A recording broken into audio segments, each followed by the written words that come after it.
राजधानी रायपुर में जल संकट से आम जनता परेशान है। हर साल निगम के दावे गर्मी के मौसम के आते ही फेल हो जाते हैं और यही हाल इस साल भी है, जहां रायपुर के लाभांडी, दलदल, शिवनी जैसे इलाकों में गर्मी से पहले ही नल की टोटियां भी सूख गई है। देखिए हमारी एक खास रिपोर्ट। राजधानी रायपुर में मंडराने लगा जल संकट। रायपुर नगर निगम में 43 पानी की टंकियां। निगम और स्मार्ट सिटी ने खर्च किए 400 करोड़। जल जीवन और अमृत मिशन हुआ फेल। टैंकरों के सहारे राजधानी रायपुर की जनता। 70 वार्ड में 2,40,000 मकान और दुकान। रायपुर नगर निगम में अमृत मिशन के नाम पर 400 करोड़ रुपए खर्च किए गए, लेकिन हालत ये है कि ये प्रोजेक्ट प्यास बुझाने से पहले हाफने लगे हैं। रायपुर के लाभांडी, दलदल, शिवनी जैसे कई इलाके हैं जहां पेयजल के लिए टैंकरों का सहारा लेना पड़ रहा है। हर साल करोड़ों खर्च के बाद भी पेयजल की व्यवस्था दुरुस्त नहीं हो पाई है, लिहाजा आम लोगों को इसका खामियाजा भुगतना पड़ता है। राजधानी रायपुर में गर्मी के दिनों में पानी की समस्या जो है वो लगातार बढ़ती जाती है। कई ऐसे इलाके हैं जहां हर साल गर्मी के दिन में पेयजल की व्यवस्था नहीं हो पाती है और अक्सर वहां के जो रहवासी हैं वो पानी की समस्या से जूझते रहते हैं, क्योंकि इस साल भी गर्मी शुरू हो चुकी है, तापमान में वृद्धि हो चुकी है और गर्मी के साथ साथ वाटर लेवल भी काफ़ी डाउन हो चुका है। लेकिन नगर निगम के लिए जो व्यवस्था होती है कि सभी घरों में पानी पहुँचे, तो लेकिन पानी जो है अब नहीं पहुँच पा रही है। हम दलदल शिवनी में मौजूद है, जहाँ पर कुछ महिलाएं हैं, गृहिणी है, वो मौजूद है, उनसे सीधे बातचीत करेंगे। पानी की समस्या को लेकर लगातार आप लोग आवाज उठाते रहे, क्या व्यवस्था हो पाई है अब तक और कितना पानी मिल पा रहे हैं? अभी तक तो ऐसा कुछ व्यवस्था हुआ नहीं है सर। कब से हम लोग बोल रहे हैं कि पानी पाइपलाइन करा दीजिए। गर्मी के दिनों में जैसा कि हमारे घर बोर तो है सभी के घर, बट ना बोर सूख जा रहा है। ये दयानगर आर्मी चौक है जहाँ भी खड़े हैं अपन, यहाँ पे पानी का बहुत ज्यादा समस्या है। हम लोग का कहना ये है कम से कम पाइपलाइन कनेक्शन आगे तक बढ़ा दे, जिससे पानी की जो प्रॉब्लम हो रही है वो कम हो जाए। कितने समय निगम का पानी आता है? नगर निगम का जो पानी आता है वो ये 6 बजे से 7 बजे तक एक ही घंटा बस चलता है, तो काम पानी कमी हो जाता है, पूरा नहीं पाता। नहीं, दोनों टाइम आता है, लेकिन अब नहीं हो पाता ना सभी के घर के लिए। किस तरह की समस्या आती है गर्मी के दिन में? पानी जो है नहीं पहुंच पाता है, पीने का पानी नहीं आ पाता है।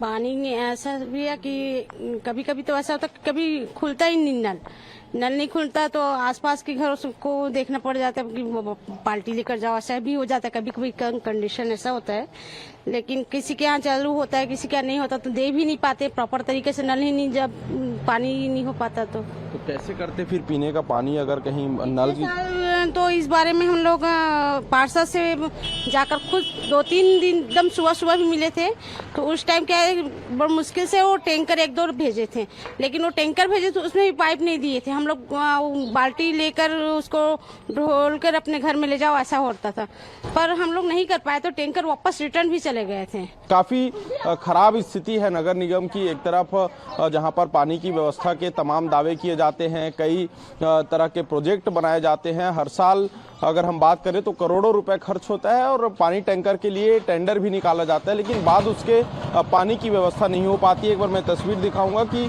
जो यहाँ के रहवासी हैं बता रहे हैं कि सिर्फ इसी जगह पाइपलाइन की व्यवस्था यहीं तक सीमित है। इसके बाद जितने भी यहाँ पर घर हैं उन क्षेत्रों में पानी पहुँचने की कोई व्यवस्था नहीं है, पाइपलाइन नहीं है, और इसकी वजह से मजबूरन इन्हें यहाँ से नल का कनेक्शन लेना पड़ता है। लेकिन सबसे अहम बात यह है कि इस नल से भी पानी जो है वहां तक नहीं पहुंच पा रहा है, जिसके चलते आम लोगों को काफ़ी समस्याओं का सामना करना पड़ रहा है। और देखिए कि कई नए पानी की बड़ी टंकियां भी बनाई गई है, उसमें भी कनेक्शन नहीं हुए हैं। अब गर्मी के दिन आ गए हैं, गर्मी के दिन शुरू हो चुके हैं, पानी की समस्याएं शुरू हो चुकी है, बाद उसके अब तक कोई विशेष व्यवस्था नहीं की गई है, जिसके चलते आम लोगों को काफ़ी परेशानी हो रही है। अब देखना होगा कि निगम इस गर्मी में पेयजल की किस तरह से व्यवस्था कर पाती है, कैसे रायपुर नगर निगम के रहवासियों की प्यास बुझा पाती है।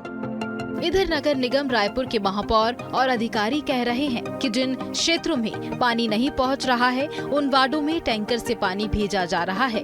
इसके अलावा नई टंकियों पर पाइपलाइन का भी काम हो रहा है। पानी टैंकरों के लिए टेंडर भी निकल गया है। ये पेयजल एक गंभीर विषय है और नगर निगम का मूल दायित्व होता है शहर की जनता को शुद्ध पेयजल उपलब्ध कराना, और ये हमारी प्राथमिकता में भी है।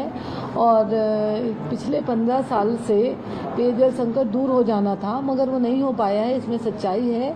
अभी भी शहर के विभिन्न हिस्सों में पेयजल संकट अभी से प्रारंभ हो गई है, जबकि अभी गर्मी ठीक से प्रारंभ नहीं हुआ है। तो हमारे प्रयास रहेगा कि आने वाले समय में हम सबसे पहले हमारी प्राथमिकता है वो पेयजल संकट को दूर करने की रहेगी, और इसके लिए हम शासन से भी राशि मांगेंगे।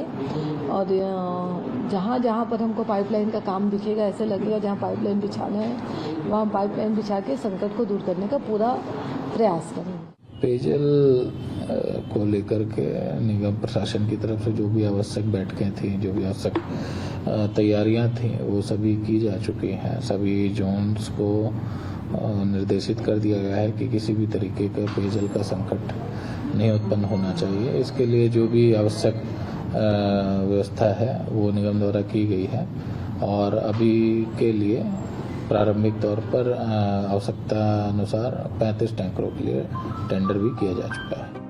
रायपुर नगर निगम के कुछ ऐसे इलाके जहां पानी की समस्या आज से नहीं बल्कि दशकों से चली आ रही है। गर्मी के दिनों में भूजल स्तर नीचे चले जाने से ट्यूबवेल में भी पानी नहीं आता है। ऐसे में आखिरी सहारा निगम की व्यवस्था ही होती है। बहरहाल अब देखना होगा कि कब तक इन इलाकों में पर्याप्त पेयजल की व्यवस्था हो पाती है। BSTV के लिए रायपुर से अविनाश चंद्रवंशी की खास रिपोर्ट।